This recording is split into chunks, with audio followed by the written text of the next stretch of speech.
Boa noite a todos, boa noite a todas, são 19h30. Vamos viver o clamor, vamos ouvir o clamor da terra e o clamor dos pobres? E aí, pessoal, tudo bem com vocês? Eu estou aqui com a minha camisa do Fundo Amazonas, Amazônia, está aqui a minha camisa, né? E a gente vai fazer a reflexão de hoje, né?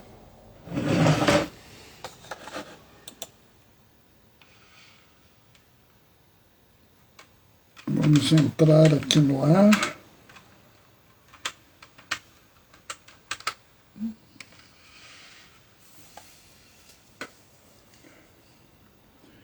Ver se está tudo certinho.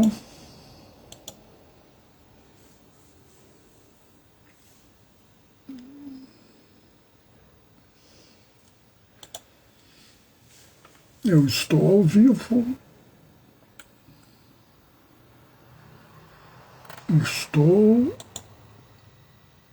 Vamos localizar a leitura de hoje.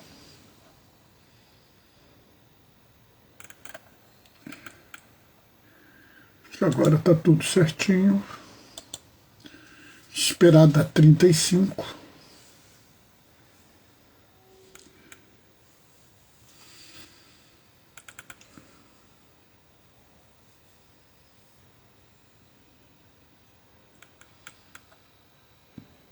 Né? Para a gente fazer a reflexão de hoje. Né?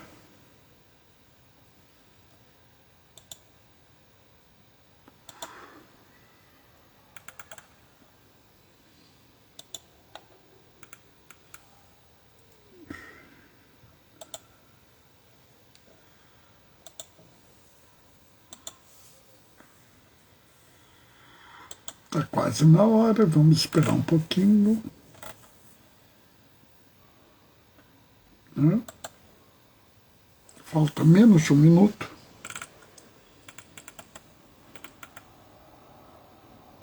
Então é só esperar mais um pouquinho, a gente vai começar. Eu estou olhando aqui para ver se tem alguma coisa importante.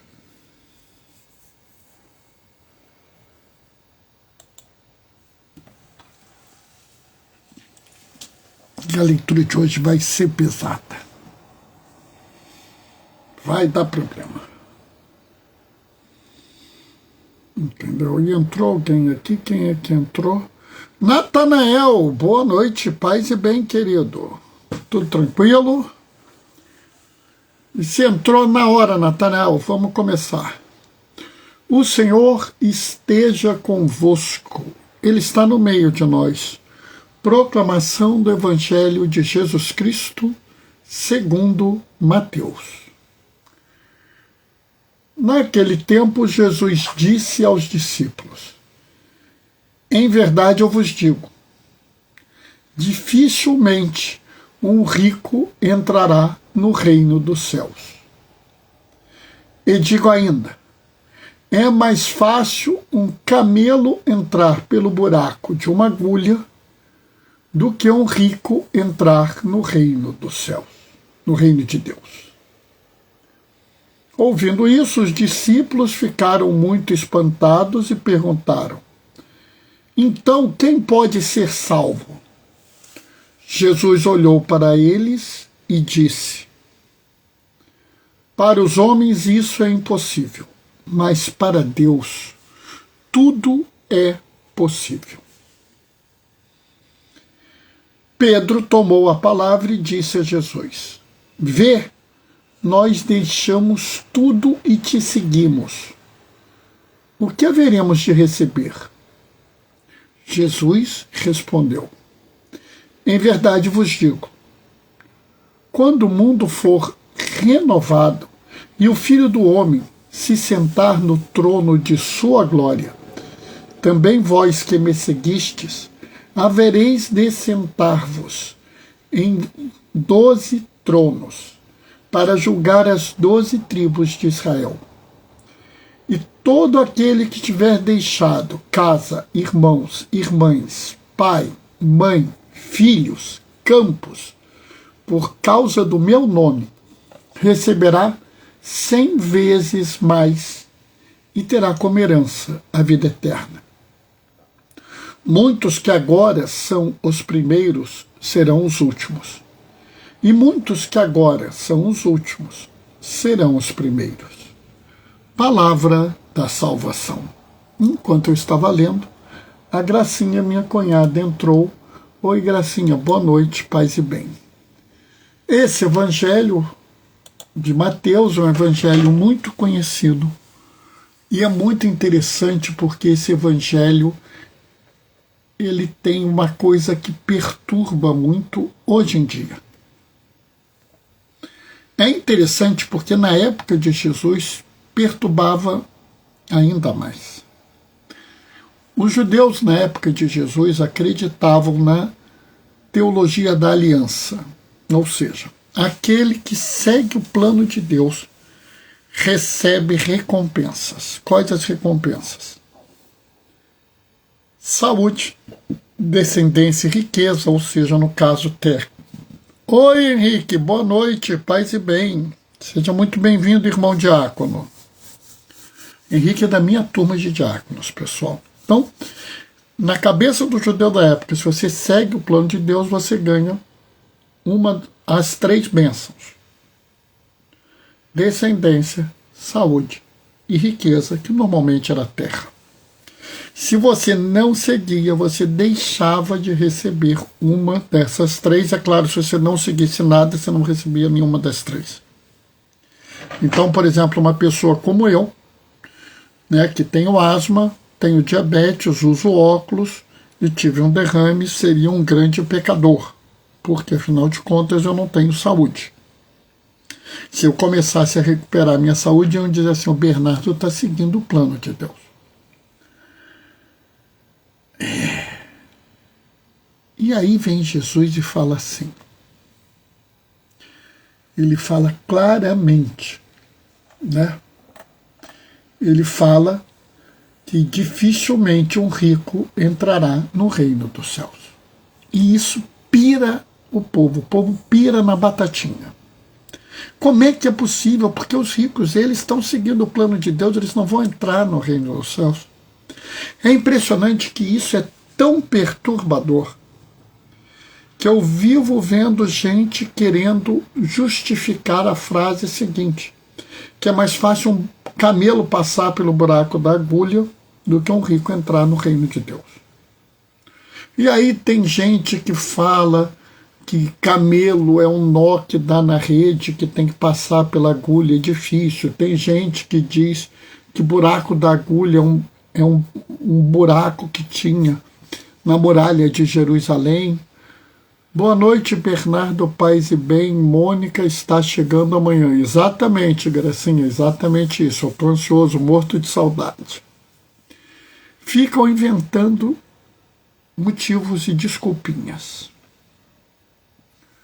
É interessante porque em vários momentos as pessoas interpretam a Bíblia literalmente. O Luizinho literal é um que tem mania disso.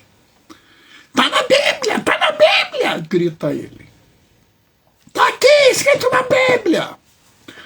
Mas, quando vem um texto que perturba ele, ele vira e fala assim, não, nós temos que interpretar, é uma figura de linguagem, tem que ver, por quê? Porque ele não é literal, ele é literal no que interessa a ele ser literal. As pessoas, elas têm o hábito de interpretar a Sagrada Escritura de forma a buscar na Sagrada Escritura confirmação para o que eles acreditam, em vez de modificar as suas crenças para aderir à Sagrada Escritura, para observar a Sagrada Escritura. Mais ou menos é o que está sendo feito por alguns sites para a carta que o Papa Leão mandou para a comunidade para a Conferência Eclesial da Amazônia, SEAMA, né? Onde ele cita um pedaço dos exercícios espirituais dos jesuítas, que por algum motivo na tradução em português foi colocado sem aspas, então as pessoas acham que é a frase dele, mas na verdade a frase não é dele, a frase é dos exercícios espirituais. Entrou alguém, CRC Matos, boa noite, paz e bem. E ao invés das pessoas lerem tudo, elas pegam um pedacinho e distorcem. Eles pegam um pedacinho, adoradores da natureza, e dizem assim, não, tá vendo? Tá falando contra a casa, a mãe terra, a Pachamama, tá falando contra isso, tá falando contra aquilo. Nem leram o texto direito, ou se leram, preferem interpretá-lo de uma forma alterada. Sabe, é lamentável isso. E é mais ou menos o que é feito aqui. Aqui, claramente, a gente tem um texto difícil. Um texto que coloca que os ricos não vão entrar no reino dos céus. Dificilmente entrarão. E é claro que isso levou as pessoas a uma perturbação. E a perturbação é porque eles pensaram assim, se os ricos não vão entrar, como é que nós que não somos ricos vamos entrar? Porque na cabeça deles, o rico seguia o plano de Deus. Então, se aqueles que seguem o plano de Deus não vão entrar, como é que nós, que não somos ricos, vamos entrar? Sabe por que as pessoas pensam isso? Porque rola uma inversão de valores. Quando eu pus o título aqui, Inversão de Valores, vocês pensaram provavelmente outras coisas. O que eu quero dizer para vocês é que os valores existem, sempre existiram. São valores eternos, valores que eu diria até da lei natural, daquilo que é próprio do ser humano. Mas que a sociedade inverteu os valores. Então, Jesus ele traz os valores para o que era originalmente. Né? Oi, Diane, boa noite, paz e bem. Deixando claro, originalmente não era para existir o acúmulo de bens. O desejo de acumular é uma distorção. O acúmulo excessivo de bens é uma distorção. O acúmulo excessivo de bens é uma inversão de valores. Os bens são mais importantes do que as pessoas. Esse é o desejo primeiro. Esse é o valor primeiro. Mas a humanidade inverteu os valores. Bernardo, mas que coisa complicada. É complicado porque a gente vive dentro de uma cultura. E essa cultura, ela interfere na vida da gente, até na forma da gente pensar. Por exemplo, se eu virar para vocês e falarem assim, farinha pouca, vocês vão responder, meu pirão primeiro. Mas isso não é o que o Senhor nos ensinou a fazer no Antigo Testamento. No Antigo Testamento, ele diz que o jejum que agrada a Deus é de repartir o alimento com os esfomeados. Está lá, Isaías, capítulo 58, versículo, eu não vou me lembrar, mas acho que é logo no início, 5, 6.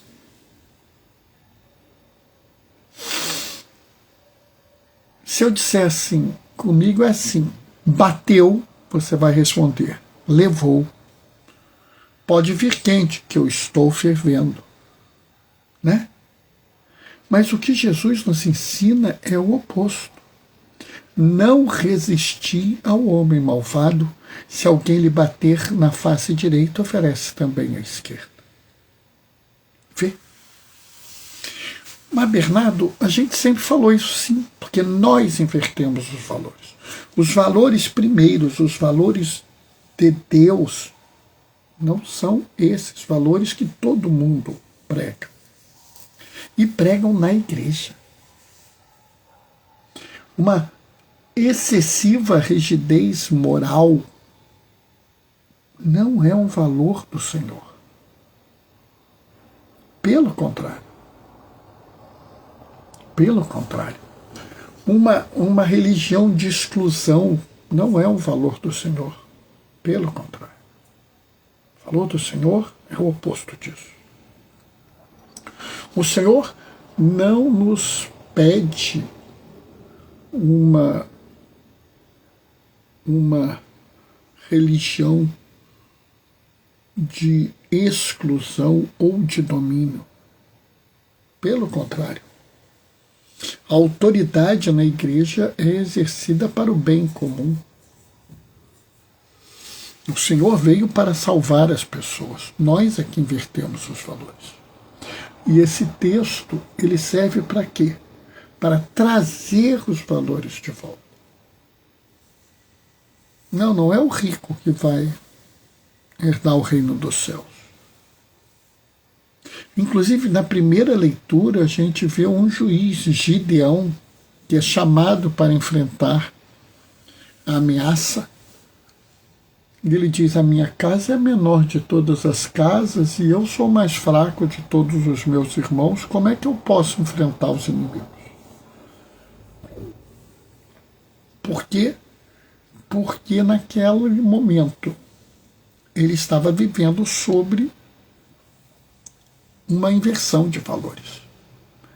O Senhor Deus nunca quis valorizar os fortes, os poderosos, os grandes do mundo. Se ele quisesse isso, Isabel não teria ficado grávida.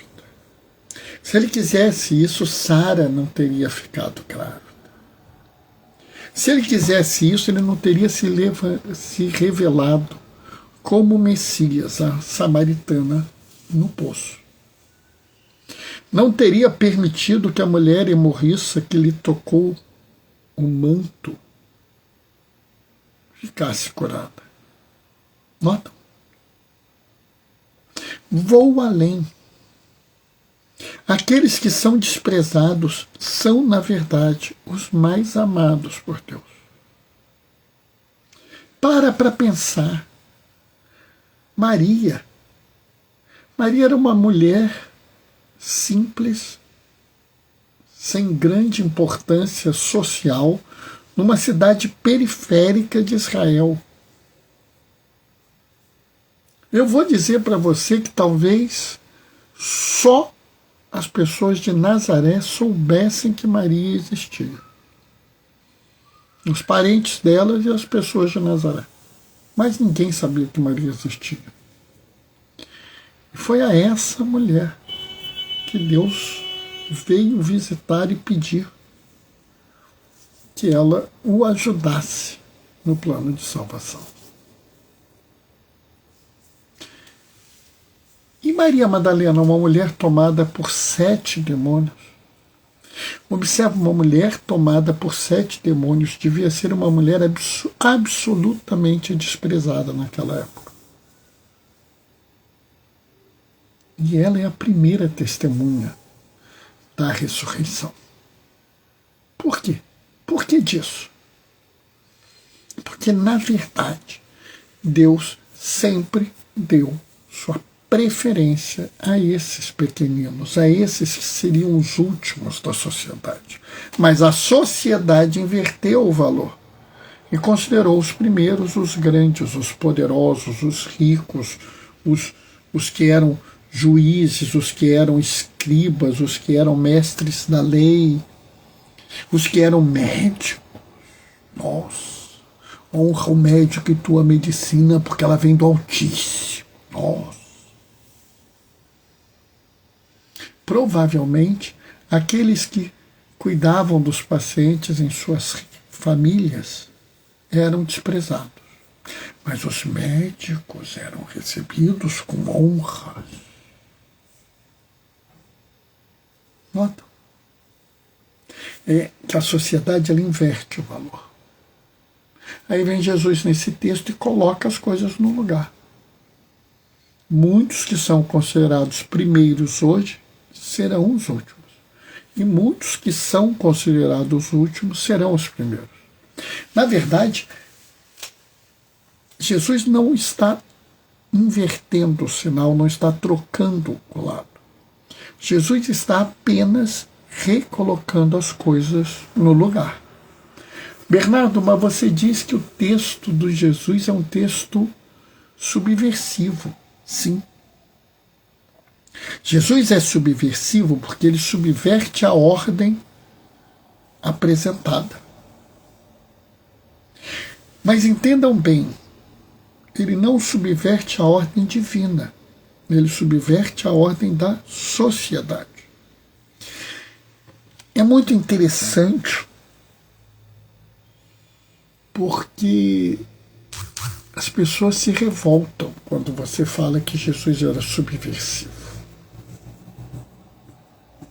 Porque as pessoas elas não entendem que subverter é ir contra o discurso da época.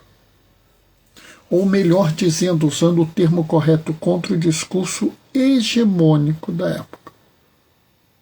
Aquilo que todo mundo fala.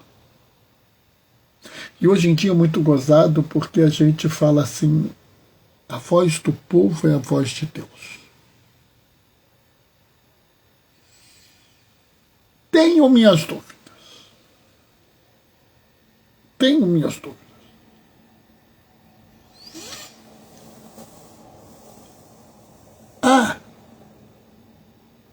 Há uma parte do povo que fala por Deus, mas é uma parte muito pequena.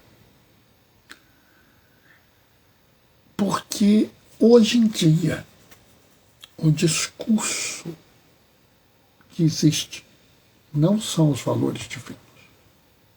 Se o discurso que existisse fosse do valor divino, nós não aceitaríamos a destruição do meio ambiente. Se o discurso que existe fosse o valor divino, nós não teríamos miséria, não teríamos falta de saúde ou educação precária, não teríamos dificuldades para as pessoas se sustentarem, nem teríamos guerras. Por quê? Porque Deus nunca foi a favor de uma coisa dessa. Se hoje nós temos sim as pessoas que têm a voz de Deus, são os nossos profetas e as nossas profetisas, que nos interpelam, que nos perturbam, que nos deixam ansiosos com a fala. Eles nos questionam, eles nos colocam contra a parede e nos fazem refletir. E eu acho que isso é muito bom.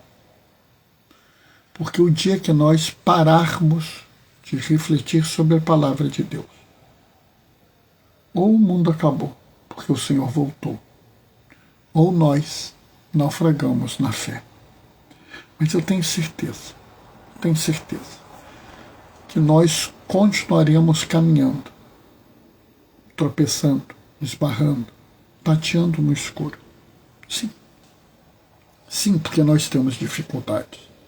Mas nós chegaremos lá. Nós iremos superar as coisas. E no fim, vai ser muito bom. Amém? Olha, acabei às 19h56. Acho que é a primeira vez esse ano que acaba às 19h56. Também vou dizer para vocês que eu estou cansado. Sabe? Muito cansado.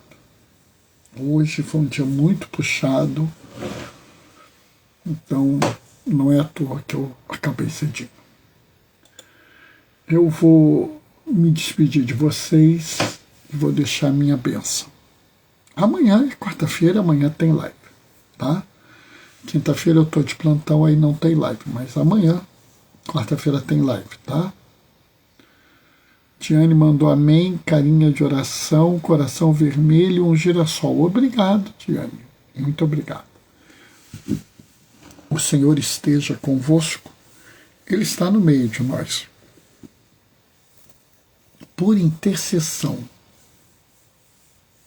de Damião de Molokai, desça sobre vós e permaneça para sempre a bênção do Deus Todo-Poderoso no amor, aquele que é Pai, Filho e Espírito Santo.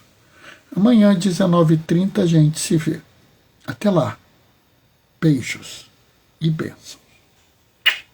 Tchau, tchau.